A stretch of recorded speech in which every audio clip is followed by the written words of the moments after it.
Jimmy McKelliott found the net. Goal for Wednesday. Terrific goal by Sheridan. Chris Waddle, is he going to have a crack? Oh, he does, and it's goal. Still Glenn Wheeler! Aidan Flint wins the goal! Is there time for a winner?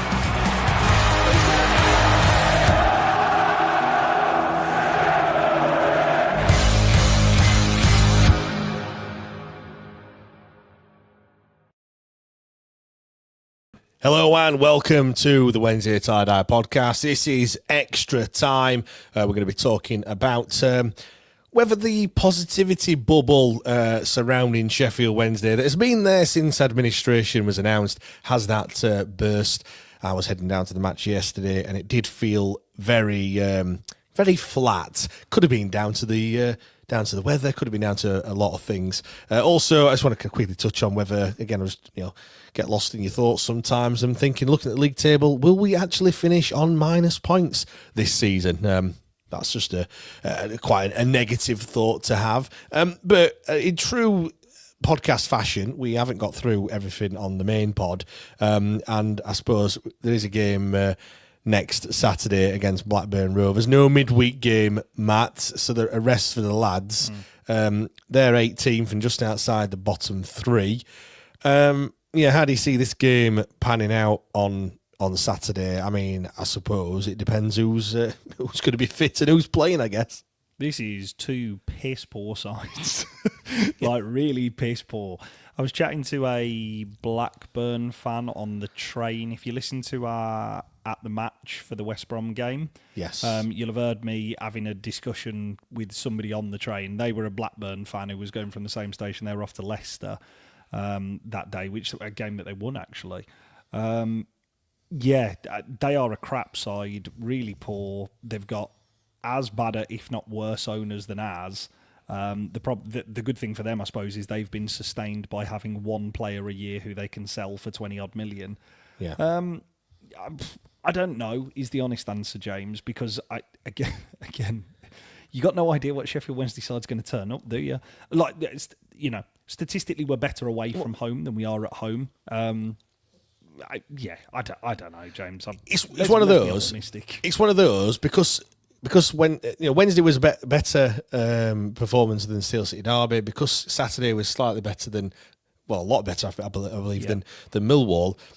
As a club now, we'll be going into Saturday thinking, got to beat these now. No, as a fan base, we'll instead of putting the 20 quid on Preston to win by 2 or more, you're putting on a Charlie McNeil hat trick, thinking, well, it's gonna happen this time, and a penalty goal as well. But so it'll be sod's law that we just won't turn up in this game and probably get better. But that's just how it works, doesn't it, for us at the moment? I mean, look, ultimately, it doesn't really matter, does it? Like, let's be honest. Every fixture this week, you can look through the fixtures that we've got coming up. Like, it's who is it after Blackburn? Watford away, Derby at home, Ipswich away, Hull at home, Blackburn again. The return fixture at home. Like, it really doesn't matter who it is up against. Win, lose or draw, we are going down this season. I just want to see can we get a draw? Like, can we just stop this slide that we're on? 4 straight defeats. Just a bit of positivity. I mean, look, he's grim in it. It's 10 games, 12 games, 4 draws, a run of 4 consecutive defeats twice in that as well. Like, we just want something. I mean, I was hoping that would have had the preferred bidder announced. That's obviously going to get pushed back now. So we're not even going to have that to give us a bit of a lift for this game this weekend. No. Honestly, James, I go into away games feeling very different to how I do at home games. And I think that is to do with the tactical approach that we take. Because even though Millwall wasn't sparkling by any stretch of the imagination, it was more solid. Like, it was more solid than we saw yesterday. Like, I know we were far better going forward, but the actual structure of the team was far more defensively sound. Had it not been for a 10-minute period and arguably an offside goal That was a nil. That looked like it had 0-0 written all over it because Millwall couldn't finish the dinner. Like, how many chances did they miss midweek? And we looked like the only way we were going to score was by an absolute miracle goal. I agree. I agree with this comment that Liam's just put in here. We've deserved more than the 8 points that we've actually earned. Yeah, it does feel at the minute like that very classic phrase, it never rains but it pours. Yeah. It feels like that at the minute. And again, I mentioned this and I touched on this at the end of the main show. I am prepared this year to take all of the licks and to take all of the shit results and to watch all of those sides. Like Preston yesterday. Preston fans yesterday looked like they were having, like, as you said, all of their Christmases come at once. Oh my God, 3-2 win on the road into the top 6. They're jumping about and celebrating. Don't worry, they'll be still here when we come back. Yeah. I'm prepared to go through all of that because I know this time next year, I don't care whether we finish in the top 6. It would be great if we finish in the top 6, but it will be infinitely more positive than it is this season, regardless of who's in charge. Go on then, let's get into that then, because you've just said there you are fully prepared for this season in the way that it's going to be in terms of an absolute shit show, a lot of defeats and things like that. The reason why I want to talk about this kind of positivity bubble have been burst is because, well, that's how it feels. I would have checking the temperature on the socials, and I know that it's not, the social media is a small amount to real life. I know it doesn't feel like it, but it is. Like, not everything that you see or read on social media is a fair comparison. But let's just use it for what it is. Ever since the Steel City derby, and we get, I feel like there's been a lot of fans that have been waiting to give some form of criticism to the players. Agreed. But they haven't been able to do that because the games that we've been playing in are nothing games. Like they're just another team that we've been playing against, a Stoke, a Swansea, whoever else it may have been, a Wrexham, Birmingham. Whereas this game actually meant something, and it was a poor performance. Obviously, I'm referring to the Steel City derby last week, and I feel like that was the time that that people have been waiting for to give a bit of stick to certain individuals, including the gaffer as well, Henrik Pedersen. And then that's just open. I feel like that's opened the floodgates now, and yes, we lose to Millwall, but it's much better. But there's still people slagging people off. Yeah. Yesterday, again, a much better performance. People are slagging off Henrik Pedersen for his substitute, saying he's not going to be here next season, and all this, that, and the other. And some of the players aren't good enough. And Charlie McNeil shouldn't have took the like. Everyone's like getting really angry and things. And I just feel like now I don't know when this is going to stop. I don't know when this kind of negativity is going to stop, because it wasn't really there before, or if it was there, it got shot down. Now I just feel like it's just a free hit for everyone just to slag someone off. I think it goes back to the vacuum that was created when the previous owner was removed, because I don't know how other people felt about this. In my head, it felt like it had a bit of a lead up and a build up to it. Do you know what I mean? Like, it felt like you had an opportunity to prep for it. Does that make sense, James? Of course. Oh, we're gonna have this, and then we're gonna have this, and we're about to go into admin. It'll happen on Friday. There was none of that. It was literally wake up one day, he's gone. Yeah. And what you are left with when that initial positivity dies down is the reality of the situation that has been left. But you're also left with all of that anger. Yeah. That's just there, and you're not going to display it towards the administrative team, because nicest will in the world, irrespective of what people feel about them, their job is not to run the football club. I know there was a picture posted in Discord that Chris has previously been involved in a failed takeover bid to take over the football club when it was previously in administration. His job now currently, yes, is to run Sheffield Wednesday Football Club, but he's not the long-term solution to this. And there is only, this very nicely, James, and we were saying this the previous owner leaving, there is only so far and only so many times that you can talk about shirt colours and kit clashes before people are going to start saying we need something real and tangible here to hold on to. Yeah. I think the other thing is, with all of that anger, what that's turned to is, and I'll openly say, I'll hold my hands up, there have been sections of in particular online, it doesn't happen in person, it happens a little bit in person, but less so. There is a section of the fan base that have been very angry for a long time at some of the way in which that messaging has been put out surrounding the football club. So, like, I've had people come up to me and have very staunch disagreements with me, and like very, like, I would describe it as passionate and vigorous disagreements with me, some of which has ended perfectly amicably. And people have gone, yeah, that's fine. Like, no, I understand your viewpoint, I just don't agree with it. And other people have told me to fuck off and that I'm see you next Tuesday. All of which is, fine. Again, I do a job where I'm thought of as a CUNT pretty much Monday to Friday, so it's fine. I don't take it personally. But because that anger is left, we're now trying to find a vacuum for it to go anywhere.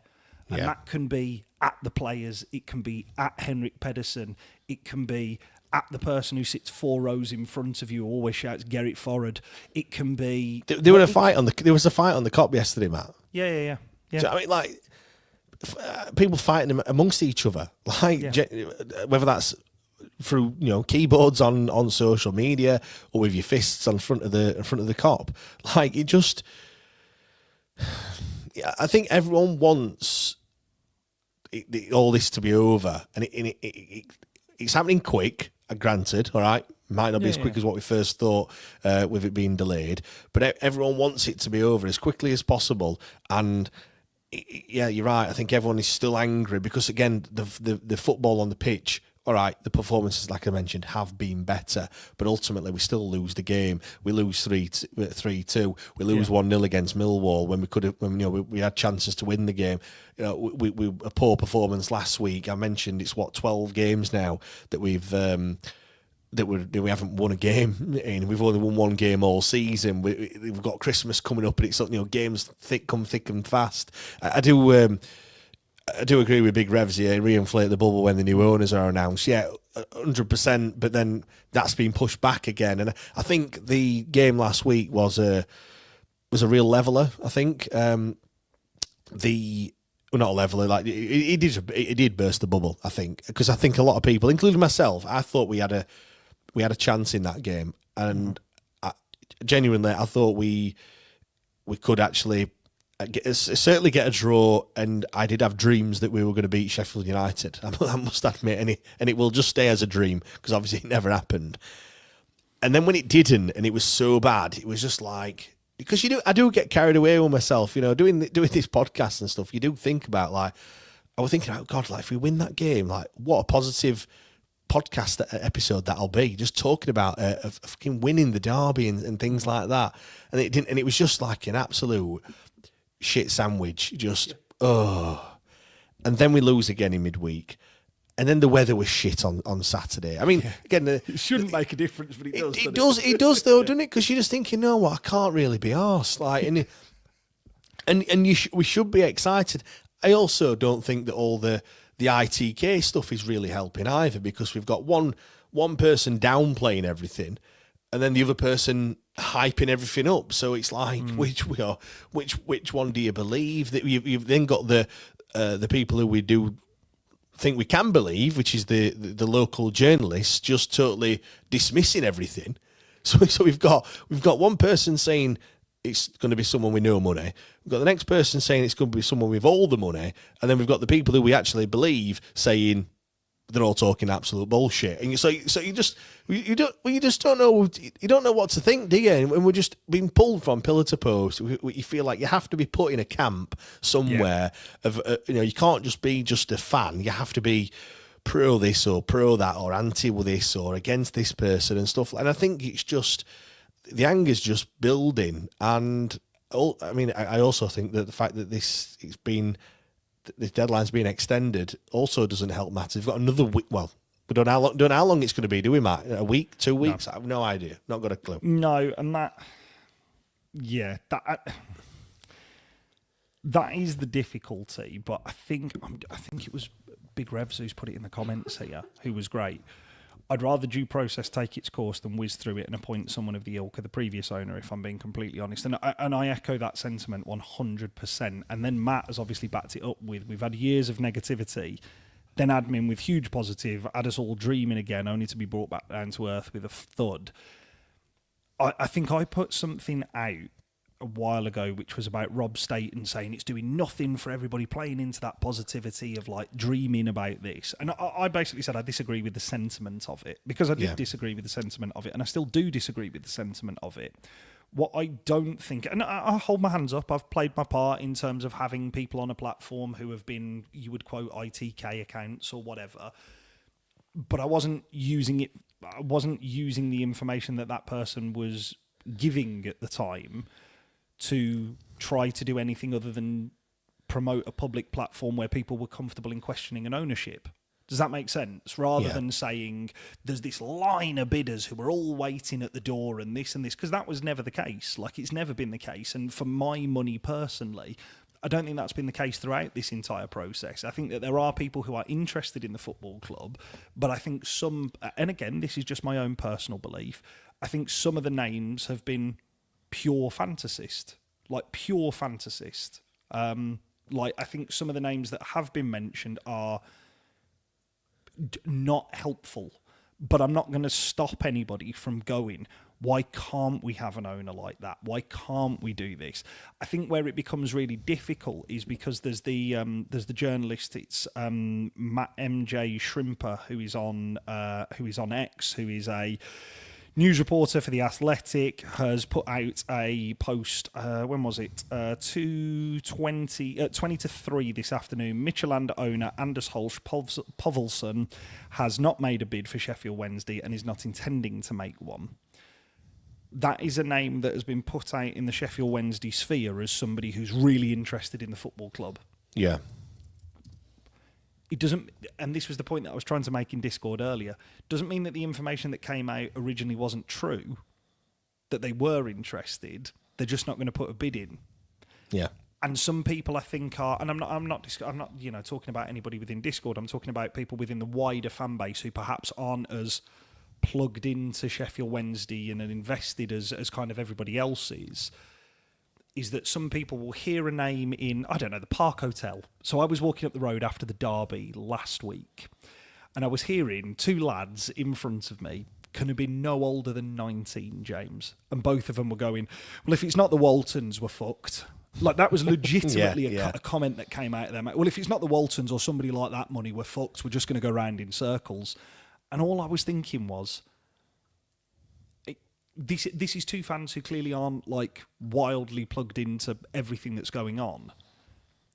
But that is the level that people feel because of the other examples that are out there. Does that make sense? Yeah, of course. Yeah, I must admit, you referenced that Rob Staten tweet before, and I, like yourself, I kind of disagree with it at the time. As time's gone on, I feel like I'm more kind of agreeing with it all, like, because maybe it isn't healthy. I think, to be fair, I don't think any of it is healthy. But let's be honest about it. And I think also, when we're talking about all these things, and there's no one there to back it up or verify it, because until it actually happens, like if you say Nathan Redmond is going to sign for Sheffield Wednesday, when he pulls on a blue and white shirt, you can say, well, he's signed for Sheffield Wednesday. Like, it's there, the proof's there. I mean this in the nicest way as well. Like, like what we're hearing from various different people is just what people are saying. Like, it's not, nothing's actually written down. That's why I have just taking a step back from football here. When I was at school, I quite like maths. I hated English. I mean, it's mad, like, considering I do this, use a lot of words and do a lot of talking at the moment. An answer. Yeah, I like it. 2 add 2 is 4. It's not 5, and it never will be. Like, it's such I like a grey area. Well, I do. Where my brain works, it has to be that it can't be. There has to be an actual a path, and it can't. Yeah. Whereas in English, you can write a load of bollocks, and then you'll still get some good marks. Like, even though you've way wider the mark, you'll get marks on other stuff. I don't like that. So, like, for me, for something to Like the signing is a prime example. Just saying, he said it, so because I've said it, then it must be true. I think knowing how the world of in the know works as well. One source can tell 5 people. Just because 5 people then say the same thing doesn't mean that it's now verified, because it could just have come from the same place. Correct. So of course they're going to say the same thing because they've all heard the same story or whatever it may be. So it's very difficult to say whether it's right or it's wrong for me until, if someone says the Waltons are interested in Sheffield Wednesday, and either a person, Mr. Walton himself, says I am interested in Sheffield Wednesday, or they appear as the new owners of Sheffield Wednesday, then that's fine. Until that happens, and we're never going to get that, because they are all under non-disclosure agreements and stuff, and they probably don't want to come out and say who they are because they're not even at that stage yet. It doesn't really matter that they're looking. Nope. You don't have to tell everyone that you're looking. I don't tell Mrs. that I'm looking at a new microphone for podcast or whatever, or I'm looking. I've looked at a new T-shirt from Levi's. Like, I might tell her when I'm actually going to buy it, but I'm not going to tell her just because I'm having a look. Like, do you know what I mean? Yeah, I understand your point here, James, because the other thing here is to remember that every single name that has come out is ones that aren't buying the football club, which is exactly what the fuck you would expect to happen. Do you know what I mean? Yeah. Anders Polsch may have been under an NDA. We don't know whether he was under an NDA. We don't know whether he was looking around. We don't know whether he was ever fucking interested in the football club. Who knows? That name has now been ruled out. He has come out and told an athletic journalist, I am not going to be bidding for the football club. So he's gone. The other one, which was Mike Ashley. Mike Ashley's come out this week. Well, he's going to bid 20 million quid. I don't think so.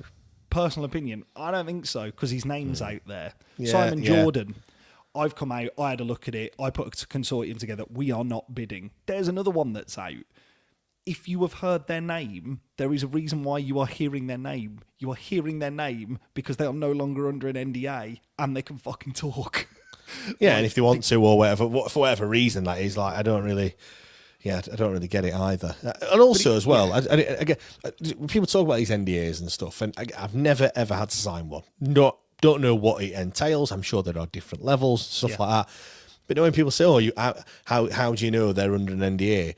I don't think disclosing whether you are interested in buying a football club or interested in buying something is, because I don't think that really change. I don't know if that changes anything or not. My understanding of it all, and again, I could be wide of the mark, but this is my understanding, is that the non-disclosure agreement is because they open the books up, or the club could have some plans to build a 80,000 seater stadium. Yeah. It's already been drawn up. Nobody knows about it. It's already done and sorted, ready in there, and ready to go. And they open the books up and they can see all those things. I mean, as it happens, I don't think there'll be much stuff for them to look at, really, because we are so lean. We might have a few transfer agreements or something like that, or buyback clauses. Or there'll be again, I've no proof of this. I would be amazed if there isn't money that is owed to certain shell companies somewhere. I'd be amazed. But that, you would imagine, is pretty much par for the course of a business that's in administration, is that they owe money fucking everywhere. Yeah, and unless it's a secured creditor, sorry, mate, you're not getting that. Exactly. It's just tough shit. You're not getting that money. But there might be deals with certain companies that are there. I don't know, a deal with Adidas or a deal with what Macron for X amount of money. All that sort of stuff will get shared. And my understanding is that they can't then disclose that information with anyone else. Correct. And again, we're talking about football clubs here, but if it's like having a rival business. If you're a builder or something, and then you try and take over another builder's, you sign a non-disclosure agreement, because you're not then just going to go, fucking hell, he's got all these contracts with all these builders here. I'm just going to tap them up and undercut them like that. That is my understanding of it. Again, I don't know. I'm not Begbich's trainer. I have no idea what sort of non-disclosure agreement has been. The whole point is announced. So that you can't go running your mouth around town blabbing exactly what is going on, which is currently, and again, James, this is where it's really difficult because there has been an information vacuum for so long, and there will be an information vacuum for Beats for so long, and we are people's dying out to find something, some information. People are beside themselves to find something out. Correct. And I'm just bringing up this comment from Matt Richards here, which says, people these days just want to be the ones to say, I told you so. I have a huge issue with people trying to break information that is, and has the capacity, legitimately has the capacity to change the course of history of this football club, because the football club means so much to us. So I mean this nicely, James. If we had been given the news of administration 50 minutes before it had have happened, I wouldn't have said anything. I got told on Thursday night that it was happening. But you wouldn't say anything, would you? I didn't, did I? I didn't say anything. No. Because it's not, I mean this nicely, and this probably comes down to some level of like moral compass. It's not my news to break. It's the football clubs. Yeah, I mean, I'll hold my hands up. When I first started doing the podcast and you start getting sent information from various sources and stuff, and I didn't really go looking for it. People just are itching to tell you and things like that. And you put it out there and it happens, and then I must admit, you get a bit of a buzz from it when all of a sudden, like, I told you so. Like, if it does feel good that you're that person that's told everything that was going to happen beforehand. I quickly realised that I don't do it anymore. Like, all right, I might put stuff in the Patreon, more to just drive discussion and stuff. It's what I've heard, and I'll just share it. If I've heard it, then I'll let everyone else know about it in there. I do think it's quite a safe space. Not everything that put in there lands, because it doesn't. But we can talk about it. It is what it is. But I just don't. I think Matt's right in what he's saying. People do want to be the first to say something, and you do get a bit of a buzz about it when we live in a world now where it's all about the likes and the clicks and stuff like that. You see, there's certain social media accounts that's all they do it for, the engagement. For what, I have no idea. Maybe because they get a buzz about it. Like, if that's what they do, then that's great. Whether that's slagging people off to get a bit of a kick from it, or posting a funny meme or a joke or something. It is what it is. Louis says you also don't want to be the person who has said something that doesn't happen. Like, I'll hold my hands up, Louis. Like, if I've said something, like, I'll own it. Like, it's what it is. What it is. Like, things do change and stuff. But I try not to be that. I try not to be that person anymore, to be fair. John says, like a tip for a horse, real tips don't get told. I do question some of those tipping accounts. Like, they're bollocks. Those things. Honestly, man. Like, I mean, we're getting into a totally different world here. But I often think, like, how can you have a tip on every horse race? Like, sure, please gamble aware. Like, please gamble responsibly. Like, I cannot stress enough how much bollocks they are. The only person I would ever listen, and the reason why I would listen to him is because he does it for a fucking living, is Harry. Pepper. Oh yeah, Pepper. Yeah, he's the only person I would ever listen to. If someone gives you a tip, to do with that, because he knows what the fuck he's talking about. If someone gives you a tip on every horse race, if they say it's one horse on one race, then you think, all right, fair enough. That might be, you've been looking at everything. We're getting into something totally different here. Please gamble responsibly. Of course, yeah. Do you think this bubble of positivity comes back? Rev said it's when the new owners get announced, or when the actual preferred bidder gets announced. Because I feel like we've been going up and down this season. It's all the stuff off the pitch that's been doing that. Nothing on the pitch has really got us excited. No. I do agree. I think that is going to give a bit of positivity, but I think everyone's certainly on social media anyway, whoever it is, I feel like there'll be so much negativity about them from the off. Just people digging shit up and arguing with each other about how much money they've got and stuff, without us actually just waiting and to finding see what out. Happens. Yeah. Yeah, I think you're going to get the Administrators Mark II, I think, is what you're going to get, because again, living in Birmingham, I saw what happened when the takeover happened at Birmingham City, and there was a lot of, we'll see what happens next year. Now, bear in mind, they were in a much better position on pitch than we were when that takeover was announced, in terms of they had a very, very viable chance of staying up. They were down there with us for the Great Escape season under Danny Röhrl. They threw it away, and it was very negative towards the players on the pitch, aside from Jay Stansfield. The summer is when the biggest change came, when there was a new manager, when there was basically a whole new 25-man squad who came through the door, when there was a coaching staff, when there was, there was a lot of off-field, very positive noise. And this is where I think American owners got this absolutely spot on. The ones that are down the road at Sheffield 2 didn't get this right. But one thing that those American owners did was they were very, and they have been in all of the marketing of the new stadium and the training complex and all the rest of it, they're really forthcoming with information that they want you to know, and they make it so jazzy that you'll ignore the fact that they've potentially hamstrung themselves financially by signing Jay Stansfield, and that they're going to have to sell him this year or in the next 18 months to actually be able to turn a profit, and all of the other bits and pieces that are going on. But again, it's very clearly well thought out.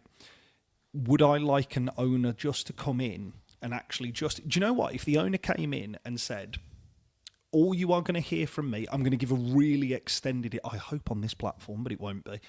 The owner comes on, does the rounds of the media and all the rest of it, like Radio Sheffield and the club's website and blah, blah, blah, and then says, I'm going to spend the next 3 months building a team and assessing the actual situation of on-field and off-field, and at the end of the season, I am going to provide you an update before we have an internal summer break where it is actually on me to actually start rebuilding this football club, and I'm going to outline a plan for the next 12 months, for the next 24 months and beyond, and we're just going to leave it there, but you won't be hearing much from me.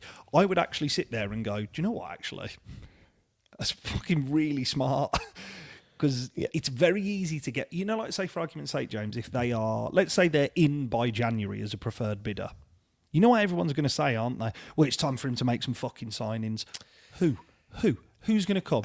Like, you've took the words out of my mouth. You know that meme, the come on, do something with a stick? Yeah. That's what it's going to be like. As soon as the new owners are appointed, or they've changed the name above the door. Yeah. The fans will, the vast majority of the fans will be like, nothing's changed. Correct. Why have you not done anything? Why are we not seeing these plans for this new 80,000 seater stadium? Why have we not already? Why are we getting injuries? I thought you'd sort this out. Why are the pies still down? Why is that dome still down? Why are the pies still shit in the north stand? Why is there no hot water? Literally, it will be. There'll be a honeymoon period of about 5 days. And then after that, we'll be straight into it with, like, you've not done this. You've not done that. Sorry, James, killed me there. But it's true. This is what's going to happen. And I can see it from an absolute mile off. And I hope it doesn't happen. And I appreciate I'm talking to a really small audience here. And, perhaps we need to be speaking to the wider fan base. George, comment of the evening. Why is the Kia Sportage still in the car park? I'm going to be looking for it next week, not the week after.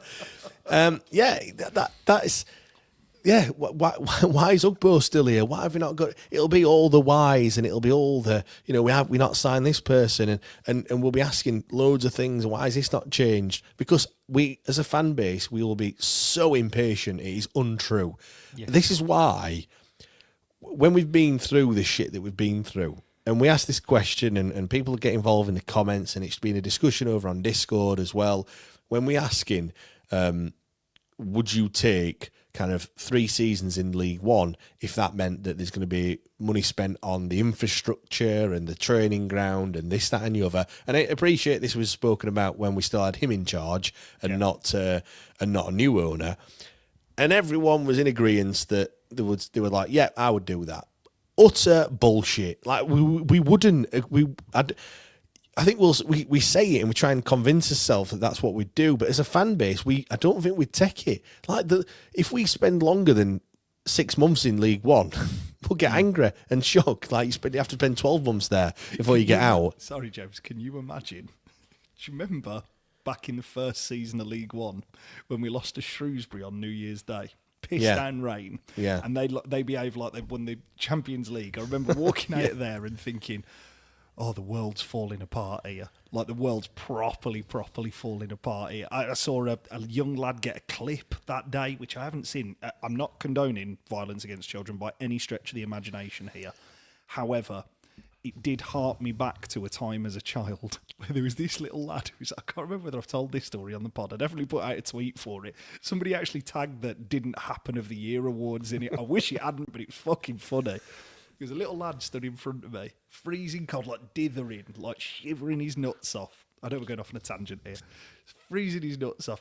Come on, Wednesday. Like every 30 seconds going all Gaz Robinson, come on, Wednesday. Like getting involved in the chant and all the rest of it.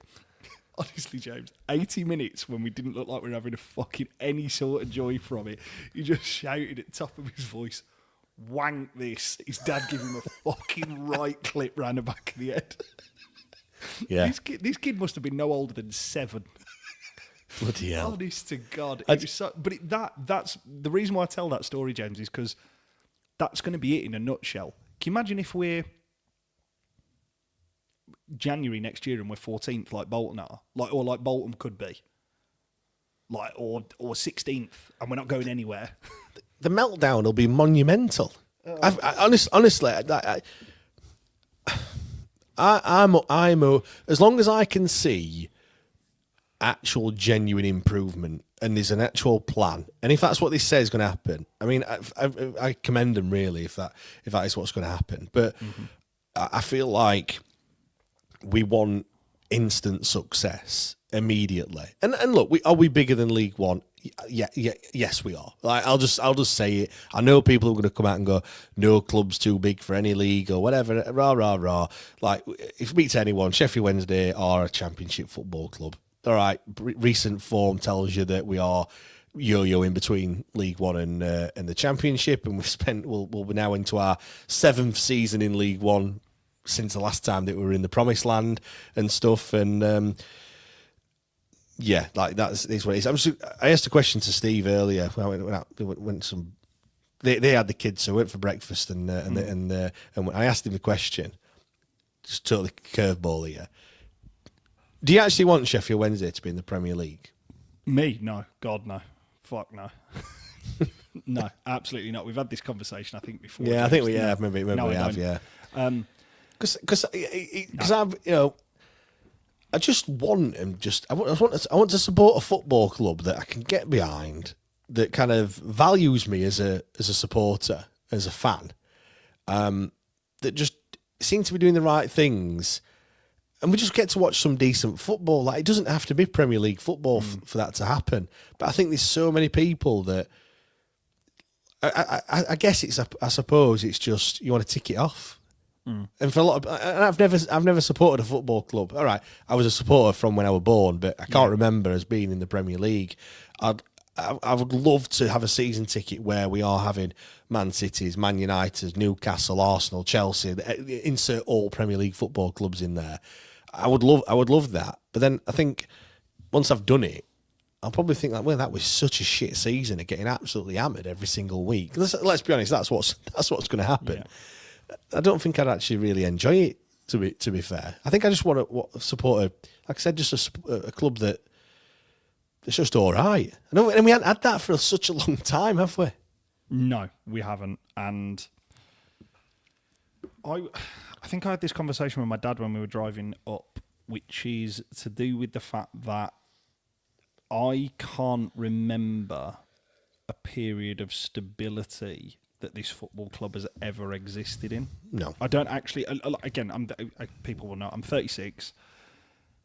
I don't actually remember a time where this football club was stable and we weren't doing something that was like, we're battling to avoid relegation away at... Do you remember? There was that game where we played away at Peterborough, like early 2010s sort of time.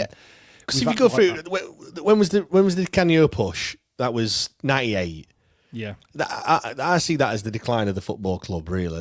So we'd have been 8.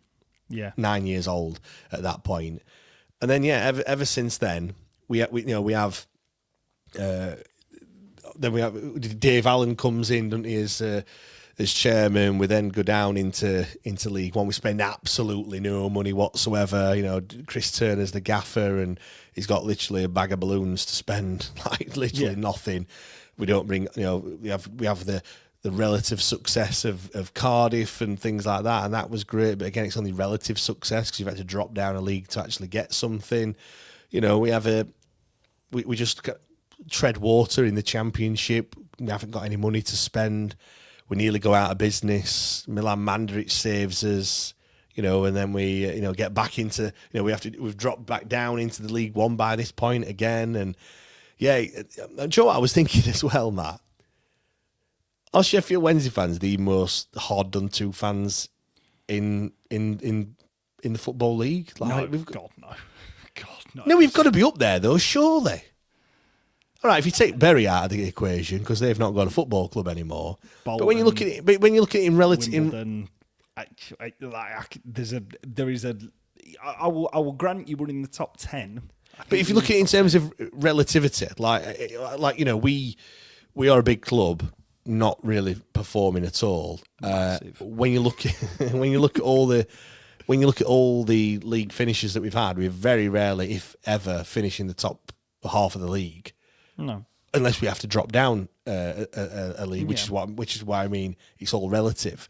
When you look at the Championship, you can count on one hand the amount of times we finished in the top 10. And we did two of them in 2 consecutive seasons, and then after that, we've been battling relegation, as you mentioned, and we've just had it. I feel like we've just had it so hard. Yeah, it's fucking shit, isn't it? So eloquently rounded off. I didn't know where I'll go with that one. I just spoke my mind. You're right, James. It's been really shit for way too long, and the periods of brief, fleeting, and they are fleeting, success are always coupled with a smackdown back to earth reality. The latest one being Darren Moore takes us on a true fairy tale to get us promoted. Like, I will often, James, go back and listen to the post-Peterborough 2 pods that were recorded and the Wembley pod, because I'm like, oh my God, this is like fucking hell. Like, it just brings a smile to my face. Yeah. Inside of 2 weeks, managers sacked, all feel-goods removed, new managers brought in, he's not allowed to speak at a press conference. You go back to Huddersfield and losing to Huddersfield on penalties. The following season was shit, and that starts the decline to where we are. You look at the best, in my opinion, my personal opinion, the best manager that I have seen in my Sheffield Wednesday conscious supporting lifetime treated the way in which that the manager was last year from the back end of the season, and then he has to act like a petulant child to basically chew his leg out of a bear trap to get himself out of the football club, which then leads us into this season. I do take your point of us being like really downtrodden and hard done by, but it's why I go back to this time in 2 years' time, if things go well off the pitch, because in 26 years we haven't had real stability and we haven't had real backing. We've had 2 seasons where we've had some sort of financial input from an ownership, and we got a Modi Arme 35-yard screamer away from being promoted. It is going to be, if things are done correctly, a pretty unstoppable force. And Wednesday tickets, you know, I know people are fighting over them now for away tickets, where if you are struggling to get away tickets, this is your season. Buy them. This is your season to get your priority points up. If you're complaining about them and I can never get to an away game, buy them. There'll always be a market for them. You can always buy them. It's just I look at last season. It was a poor Championship. Yeah, and we are the worst. You know, we were in just the worst situation that we could possibly find ourselves in. Yeah. And then we come into this season, which is even then, again, arguably a worse season, a worse league, should I say. And then we find ourselves, you know, what are we? We're on -4, and Norwich are on 13. That's 17 points off of just the next club in the league. All right, I know we've got a points deduction on that. Yeah. Take that out of it, still 5 points that we are. And you look at it. Middlesbrough are second in the league, having only won 2 of their last 6 games, and they are still second with a gap of 2 points, only 18 games into the season. I find that utterly remarkable. There's no team really. Derby are the only team. All right, Southampton have won more than 4 games or more in the last 6. Other than Coventry, we're pretty much running away with it at the moment. That is how it's what a chance. Like any half decent side would absolutely piss this league, as we're seeing with Coventry. All right, they're made to be look world beaters just because they're slightly better than everyone else. But anyway, let's wrap this up. Apologies that this has been quite a negative extra time. Big ramble, this one, hasn't it? It has, hasn't it? Yeah, proper. Just like again, a peek behind the curtain. Not that the main pod. It's not scripted. There's bullet points and there's things that we know we're going to talk about. I think that's quite pretty obvious. If it's not, well, we're doing a pretty good job on that one. The extra time is literally just, it says, has the bubble burst? And we haven't even talked about this. Do we Empty finish toggle, on minus click points? or drop blocks inside is what it says. Empty toggle, yeah. Nothing in there. There's no notes in there whatsoever. We do just, and I like, again, I think we said this last week, I like just talking as mind and just saying what's on his, what's on his mind at this particular moment. I think it's quite, It's also massive. It also massively helps, and I know James says this every single week. It is a huge help with people, obviously, in the comments providing opinions off what we're saying, because even if those opinions are different, it's really useful to actually bounce them around in terms of like, actually, I hadn't really thought of that before. Like, again, like having those discussion points and having those topic points that people are great at doing, and obviously people do in Discord very regularly, and will present kind of different arguments. It genuinely, I know a lot of people say this and don't mean it. I do truly mean it. Is even if your opinion is the exact opposite, please share it because I love having a discussion about stuff like that. Just on that, I want to say there's been a lot of new members that have signed up. And if you are one of those, thank you very much for doing so. Really appreciate it. Please head over to Discord. If you haven't signed up to Discord before, you don't know what it is, it's basically it's like WhatsApp and a forum mashed together. It's not scary at all. You can mute it if you want, if you're getting too many notifications. But I think it is great, even if you don't even comment in there, just to see the discussions that are happening. It's a very safe place. I want to say that as well.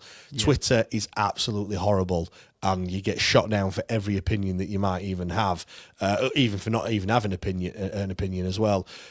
It is a very safe community, and it's a community I'm proud to be a part of, and I want to say to have created, but I don't think I really created it. I think it kind of created itself. There was just a platform there, and people have come along, and there's all the regulars in there that we know and love. But also, I know there's people that don't post much in there, but are still in there and reading stuff for people, what people have to say, and like you mentioned, having a good discussion and a debate. And some people, don't agree with everyone, and that is absolutely fine. That's what football is all about. It's great. Joel says it's good Discord. Get signed up. John says this time next week might be billionaires. Not me. I don't think I'll. Although to be fair, I might be, because we've got. Louis says we need a T-shirt saying we're massive. So if I sell a few of those, maybe I might be a billionaire. Please do that. We are massive. What is the capital M, capital A thing? Like, I know I said I just couldn't be asked to carry on spelling massive. It's the honest answer, James. I just couldn't be asked to just go in capital M, capital A, capital S, capital S. It didn't roll off the tongue as much. Because everyone always says capital M. I thought, no, you're massive if you've got 2 capital letters in it. Do you know what? I might do this normal massive, and yours might just be a capital M and capital A, and the rest lowercase. Just for you, Matt. Yeah. Just a personalised one. Anyway, thank you very much. Do really appreciate. Yeah, Big Rev Lilac kit on Saturday. But what shorts are we going to have? Big Revs. Is it going to be black? Is it going to be blue? Is it going to be white? No idea. I can't wait for Sheffield Wednesday update. It'll pop off in Discord saying official SWFC posted YouTube. Chris Wigfield. So just a heads up for the upcoming game this weekend. He's missing a trick if he doesn't do this, by the way. For the upcoming game this weekend, we've learned our lessons from the West Bromwich Albion game, and we're going to be playing in a kit clash this week. So we're going to be having the away lilac shirt with the home shorts. He's really missing a trick if he doesn't do that. That would be good. Right, let's wrap things up. Massive thanks everyone for joining us this evening. Do really appreciate it. Hope you have as well, and we'll see you all in midweek for the debate show. Cheers.